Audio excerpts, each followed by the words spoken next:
In a hidden laboratory nestled deep within the Jamaican rainforest, three brilliant scientists labored tirelessly. Robert and Wayne, both in their early 20s, were passionate biologists, while Judith brought a sharp mind and unwavering determination to the team. Their mission: to push the boundaries of genetic science and unlock new possibilities for medicine and ecology.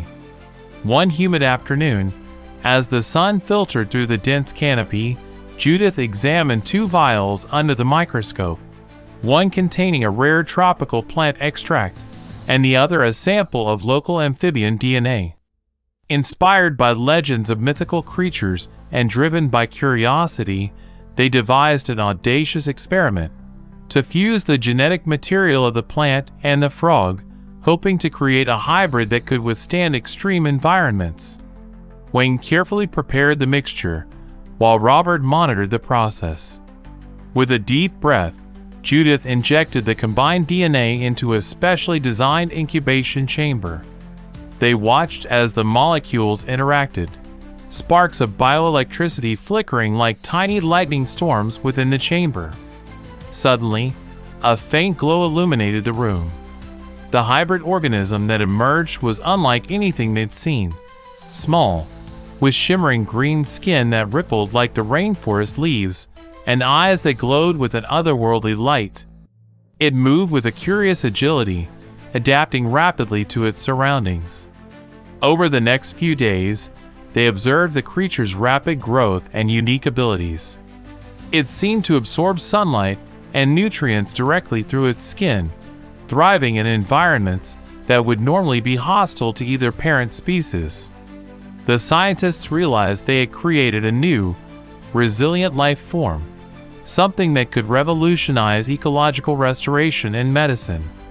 But as the creature grew, it began to exhibit strange behaviors, communicating through subtle vibrations, displaying an uncanny intelligence. Judith, Wayne, and Robert felt a profound mixture of awe and responsibility. They knew they had unlocked a power that could either save the planet or threaten it.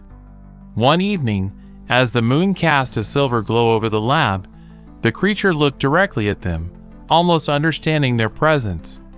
Judith stepped forward, voice trembling, and said, "We've crossed a boundary. But what now? Do we continue, or do we let this be a miracle of nature?" Wayne nodded thoughtfully. "We have a chance to guide this creation, to learn from it.